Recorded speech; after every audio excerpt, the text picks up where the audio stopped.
ಸ್ವಾಮಿ ಶರಣ. ಎಲ್ಲರಿಗೂ ನಮಸ್ಕಾರ. ಶಬರಿಮಲೆ ಅಯ್ಯಪ್ಪ ಸೇವಾ ಸಮಾಜ ಕರ್ನಾಟಕ ಈ ಒಂದು ಸಮಾರಂಭಕ್ಕೆ ಆಗಮಿಸಿದ ಅಧ್ಯಕ್ಷರಾದ ಸನ್ಮಾನ್ಯ ಡಾಕ್ಟರ್ ಎಂ ಜಯರಾಮ್ ಸರ್ ಅವರು, ಅದೇ ರೀತಿಯಾಗಿ ಪ್ರಾಸ್ತಾವಿಕ ನುಡಿಗಳನ್ನು ನುಡಿದ ಸನ್ಮಾನ್ಯ ಶ್ರೀ ಜಯಪ್ರಕಾಶ್ ಟಿ.ಸಿ. ಸರ್ ಅವರೇ, ಅದೇ ರೀತಿಯಾಗಿ ಮುಖ್ಯ ಅತಿಥಿಗಳಾಗಿ ಆಗಮಿಸಿದ ಡಾಕ್ಟರ್ ಎಂ ಮುನಿರಾಜ್ ಸರ್ ಅವರೇ, ಹಾಗೂ ಸನ್ಮಾನ್ಯ HR ಸಂಪತ್ ಕುಮಾರ್ ಸರ್ ಅವರೇ, ಅದೇ ರೀತಿಯಾಗಿ ವಿ ರಾಮಬಾಬು ಅವರೇ, ಹಾಗೂ ಶ್ರೀ ವೈ ಭಾಸ್ಕರ್ ಅವರೇ, ಮತ್ತು ವೇದಿಕೆ ಮುಂಭಾಗದಲ್ಲಿ ಉಪಸ್ಥಿತರಿರುವ ಆಸೀನರಾಗಿರುವ ಬಳ್ಳಾರಿ ಜಿಲ್ಲೆಯ ಹಾಗೂ ಬೇರೆ ಊರಿನಿಂದ ಬಂದಂಥ ಸಮಸ್ತ ಶ್ರೀ ಶಬರಿಮಲ ಅಯ್ಯಪ್ಪ ಸ್ವಾಮಿ ಭಕ್ತಾದಿಗಳೇ, ಇವತ್ತಿನ ದಿನ ಈ ಒಂದು ಸಭೆಗೆ ನಮ್ಮ ಆತ್ಮೀಯರು, ನಮ್ಮ ಸ್ನೇಹಿತರು ಆದಂಥ ಶ್ರೀ ಸುರೇಶ್ ಅವರು, ನಾನು ರಾಯಚೂರು ಜಿಲ್ಲೆಯಲ್ಲಿ ಕೆಲಸ ಮಾಡಿದ್ದೆ. ಅವಾಗಿದ್ದ ಅವರಿಗೆ ನಮಗೆ ಒಂದು ಪರಿಚಯ. ಸುಮಾರು 5 ವರ್ಷಗಳ ಕಾಲ ನಾನು ರಾಯಚೂರು ಜಿಲ್ಲೆಯಲ್ಲಿ ಕೆಲಸ ಮಾಡಿದ್ದೀನಿ. ಸಿಂಧನೂರು ಕಮಿಷನರ್ ಇದ್ದೆ. ಈ ಒಂದು ಸಭೆಗೆ ಆಗಮಿಸಬೇಕಂತೇಳಿ ಅವರು ಕರೆ ಮಾಡಿದ ಮುಖಾಂತರ ಇವತ್ತು ನಾನು ಇಲ್ಲಿಗೆ ಬಂದು ಬಹಳಷ್ಟು ಸಂತೋಷ ಆಯಿತು. ತಮ್ಮನ್ನೆಲ್ಲ ಪೂಜ್ಯರನ್ನು, ನಮ್ಮೆಲ್ಲ ಗುರುಸ್ವಾಮಿಗಳು, ನೀವೆಲ್ಲ ಪೂಜ್ಯರನ್ನು ಭೇಟಿಯಾಗೋದಕ್ಕೆ ಬಹಳಷ್ಟು ಸಂತೋಷ ಆಯಿತು. ಶಬರಿಮಲೆ ಅಯ್ಯಪ್ಪ ಸ್ವಾಮಿ ದೇವಸ್ಥಾನ, ಅಯ್ಯಪ್ಪ ಸ್ವಾಮಿ ಅಂದರೆ ಒಂಥರ ನನ್ನ ಒಂದು ಇಷ್ಟವಾದ ದೇವರವರು. ಆ್ಯಕ್ಚುಲಿ ನಾನು 2002ರಿಂದ ಮಾಲೆ ಆಗ್ತಾ ಇದ್ದೀನಿ.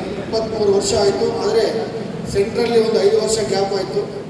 ಸ್ವಲ್ಪ ಆಪ್ರೇಷನ್ ಆಗಿ ಮತ್ತೆ ನನಗೆ ಮಾಲೆ ಹಾಕ್ಕೊಳ್ಳಿಕ್ಕೆ ಅವಕಾಶ ಇದ್ದಿಲ್ಲ.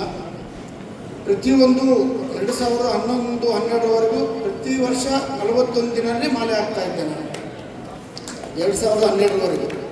ತದನಂತರ ಸ್ವಲ್ಪ ಆರೋಗ್ಯದಲ್ಲಿ ಏರುಪೇರಾಗಿ ಸ್ವಲ್ಪ ನನಗೆ 41 ಡೇಸ್ ಹಾಕ್ಕೊಳ್ಳಿಕ್ಕೆ ಆಗಲಿಲ್ಲ. ಆ ಒಂದು ಭಗವಂತನ ಆಶೀರ್ವಾದ, ಆ ಕೃಪಾ ಕಟಾಕ್ಷ ಅದು ನನ್ನ ಮೇಲೆ ಇದೆ ಅಂತೇಳಿ ಯಾವಾಗಲೂ ನನ್ನ ಒಂದು ಆತ್ಮದಲ್ಲಿ ಇದೆ. ಯಾಕೆಂದರೆ ಈಸ್ ಎ ಪವರ್ಫುಲ್ ಗಾಡ್, ಪ್ರತ್ಯಕ್ಷ ದೈವರು ಅಂತ ಅಂದರೆ ತಪ್ಪಾಗಲಾರದು. ಯಾವುದೇ ಒಂದು ಸಂದರ್ಭದಲ್ಲಿ ಎಮರ್ಜೆನ್ಸಿಯಲ್ಲಿ ಆತನ ನಾವು ನೆನೆಸ್ಕೊಂಡ್ರೆ ಇಮಿಡಿಯೇಟಾಗಿ ಯಾವ ಸಮಸ್ಯೆಗಳು ಬಂದಿರ್ತವೆ ಆ ಸಮಸ್ಯೆಗಳು ಹಂಗೆ ಗಾಳಿಗೆ ತೂರಿ ಹೋಗ್ತವೆ. ಅಂಥ ಒಂದು ಪವರ್ಫುಲ್ ಗಾಡ್ ಅಂತ ನಾನು ನಂಬ್ತಾ ಇದ್ದೀನಿ. ನನ್ನ ಒಂದು ಇಷ್ಟ ದೇವರು. ಎಲ್ಲರೂ ನಿಮಗೆ ಪೂಜೆಗಳಲ್ಲಿ ಕೇಳ್ತಾರೆ, ನಿಮ್ಮ ಮನೆ ದೇವರು, ಆಮೇಲೆ ಕ್ಷೇತ್ರ ಪಾಲಕ ದೇವರು, ಆಮೇಲೆ ನಿಮ್ಗೆ ಇಷ್ಟವಾದ ದೇವರು ಅಂತ ಕೇಳ್ತಾರೆ. ನಮ್ಮ ಇಷ್ಟವಾದ ದೇವರು ಅಯ್ಯಪ್ಪ ಸ್ವಾಮಿ ಅಂತ ನಾನು ಹೇಳ್ತೀನಿ. ಇವತ್ತು ಇಲ್ಲಿ ಎಲ್ಲ ಭಕ್ತಾದಿಗಳು ಕರೆದು ಒಂದು ಜಿಲ್ಲೆಯಲ್ಲಿ, ಬಳ್ಳಾರಿ ಜಿಲ್ಲೆಯಲ್ಲಿ ಒಂದು ಅಯ್ಯಪ್ಪ ಸೇವಾ ಸಮಾಜ ಅಂತೇಳಿ ಜಿಲ್ಲಾ ಘಟಕವನ್ನು ಸ್ಥಾಪನೆ ಮಾಡಿದ್ದೀರಿ. ಒಂದು ಪೂಜ್ಯರ ಒಂದು ಸಮ್ಮುಖದಲ್ಲಿ ತಾವುಗಳು ಯಾರು ಅಧ್ಯಕ್ಷರಾಗಿದ್ದೀರಿ, ಆಮೇಲೆ ಯಾರು ಇದರಲ್ಲಿ ಅಧ್ಯಕ್ಷರು, ಉಪಾಧ್ಯಕ್ಷರು, ಪದಾಧಿಕಾರಿಗಳು ಯಾರು ಇರ್ತೀರಿ, ತಾವುಗಳು ಈ ಅಯ್ಯಪ್ಪ ಸ್ವಾಮಿ ಬಗ್ಗೆ ಎಲ್ಲ ಕಡೆಗೂ ಹೋಗಿ ಒಂದು ಅವರ ಒಂದು ಮಹಿಮೆಗಳ ಬಗ್ಗೆ ಹೇಳಿ, ಆಮೇಲೆ ನಮ್ಮ ಒಂದು ಜನರಲ್ಲಿ ಒಂದು ಭಕ್ತಿ ಮಾರ್ಗವನ್ನು ತಂದು ಧಾರ್ಮಿಕವಾಗಿ ಯಾವ ಥರ ನಾವು ಇರಬೇಕು. ಈಗ ಮಾಲೆ ಹಾಕಿದಾಗ ಹೇಳಿದರು ನಮ್ಮ ರಾಮಬಾಬು ಸ್ವಾಮಿಯವರು, ಮಾಲೆ 41 ದಿನ ಹಾಕಬೇಕು. 41 ದಿನ ಹಾಕಿದ್ರೆ ಇಲ್ಲ ಅಂತ ನಾನು ಹೇಳ್ತಾ ಇಲ್ಲ.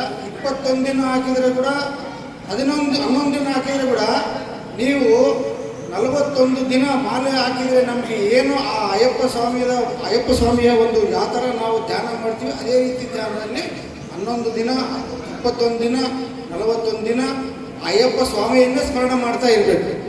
ಈಗ ಏನಾಗಿದೆ, ಪ್ರಸ್ತುತ ಕಾಲದಲ್ಲಿ 2 ಸಲ, 3 ಸಲ, 4ನೇ ಸಲ ಮಾಲೆ ಹಾಕ್ಬಿಟ್ರೆ ಅವರೇ ಗುರುಸ್ವಾಮಿಗಳಾಗ್ಬಿಡ್ತಾರೆ.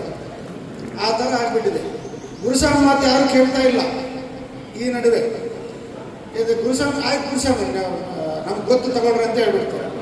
ಅದಕ್ಕೆ ನಾನು ರೆಡ್ ಟವಲ್ ಹಾಕ್ತಿದ್ದೆ 12ನೇ ವರ್ಷದವರೆಗೂ. ಆಮೇಲೆ ನಾನು ರೆಡ್ ಟವಲ್ ಹಾಕಿದ್ದೆ ತೆಗೆದುಬಿಟ್ಟೆ. ರೆಡ್ ಟವಲ್ ಹಾಕಿದ್ರೆ ಗುರುಸ್ವಾಮಿ ಅಂತ ತಿಳ್ಕೊತಾರೆ.